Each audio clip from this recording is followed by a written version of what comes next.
সাল্লামের কাছে একজন মানুষ পিছনে নামাজ পড়তেন, নবীর ইমামতিতে নামাজ পড়তেন, নামাজ আদায় করতেন, নবীর মাহফিলে না বসে বক্তব্য শুনতেন, তাকবীর শুনতেন, সব কিছু নবীর কাছে যেতেন, শুনতেন।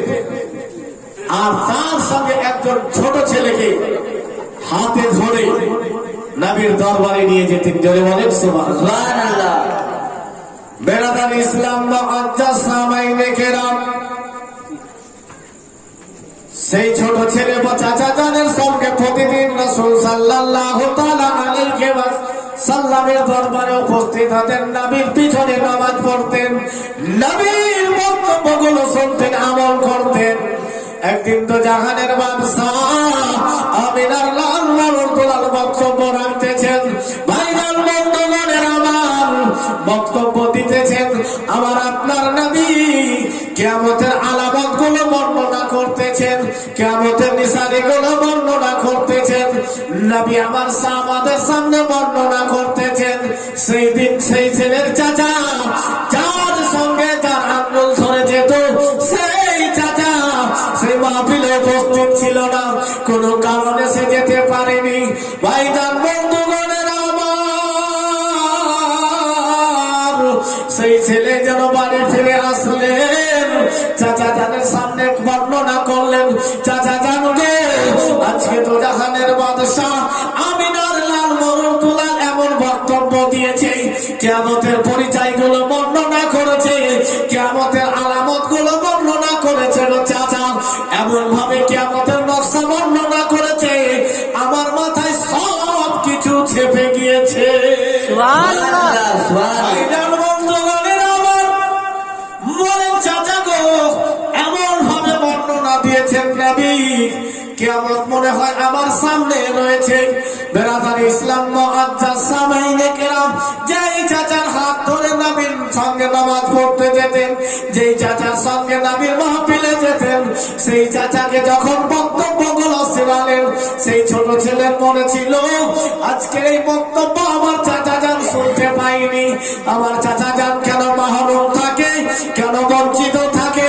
চাচা জানের সামনে নবীর বক্তব্যগুলো শোনালেন, সেই সময় চাচা জান বলল, আব্দুল্লাহ ইবনে মুহাম্মদ যদি সত্য হয়, তাহলে আমরা তো গাধা অপেক্ষা ঘৃণিত। বলে, কেমন কথা চাচা জান, আপনি কেমন কথা বললেন, যে মুহাম্মদ যদি সত্য হয়, তাহলে আমরা গাধা থেকেও ঘৃণিত, আমরা গাধা থেকেও গাধা।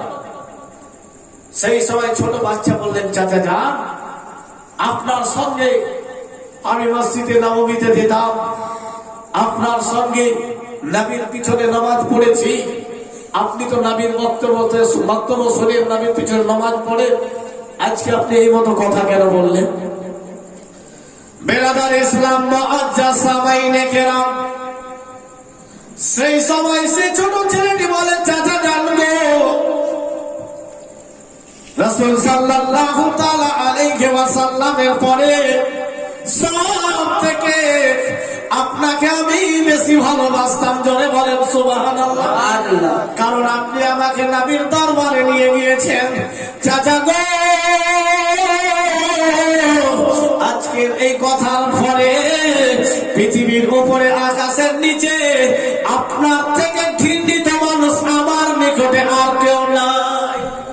ছোট ছেলে বলছে, দেখেন, যে আপনাকে সব থেকে বেশি ভালোবাসতাম, কিন্তু আজকে আপনি এই কথা বললেন, আপনি আপনার আসল চেহারা দেখালেন, এখন পর থেকে আপনি আমার নিকটে সব থেকে ঘৃণিত ব্যক্তি। সেই সময় সেই ছোট বাচ্চাটি বলেছিলেন, চাচা জান, আমি আপনার সম্পূর্ণ কথা নবীর নিকটে শোনাবো, নবীর দরবারে শোনাবো। নবীকে বলবেন, ইয়া রাসূলুল্লাহ, আপনার পিছনে নামাজ পড়ে ঠিক আছে, আপনার বক্তব্য শুনে ঠিক আছে, কিন্তু সে একটা পাকা মুনাফিক আছে। বেরাদার ইসলাম মুআজ্জাজ সামাইনে কেরাম, সেই সময় তার চাচা জান বলছেন, যাও, তোমার যা ইচ্ছা লাগে তাকে বলে দাও, তোমার কথা কেউ শুনবে না,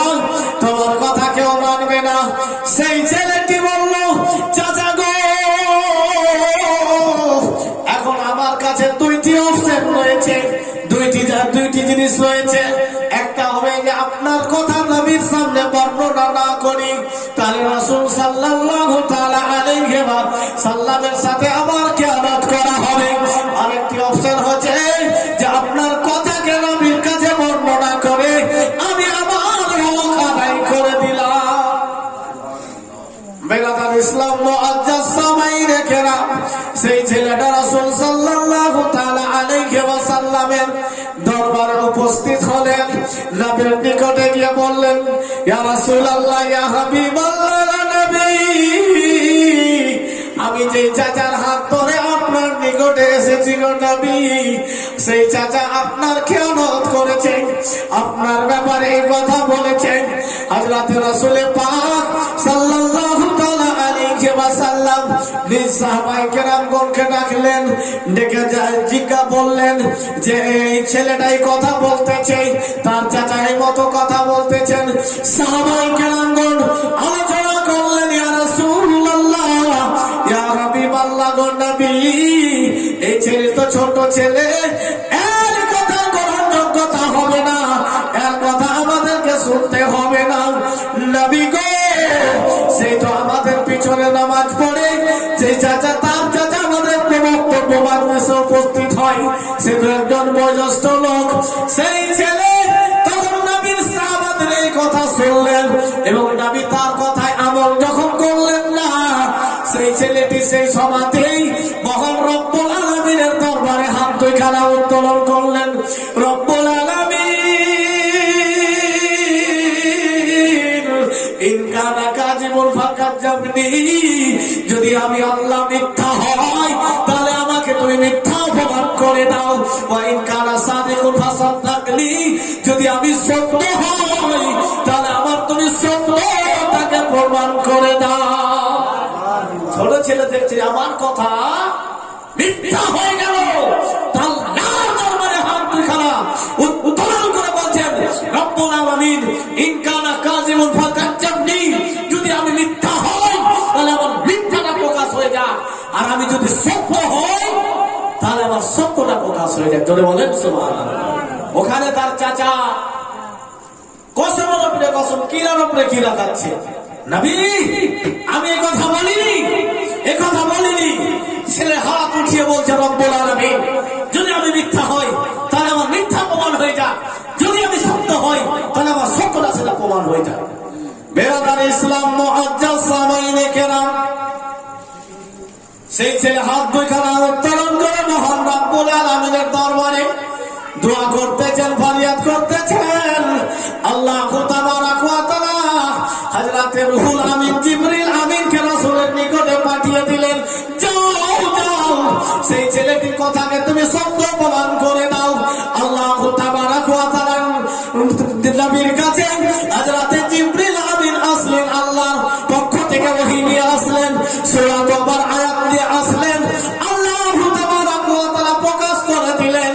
হযরতে জিবরিল আসলেন, বলে, ইয়া রাসূলুল্লাহ, ইয়া হাবিবাল্লাহ গো নবী, ছেলেটা যে কথা বলতেছেন সত্য বলতেছেন, ছেলেটার কান সত্য বলতে সত্য শুনেছেন।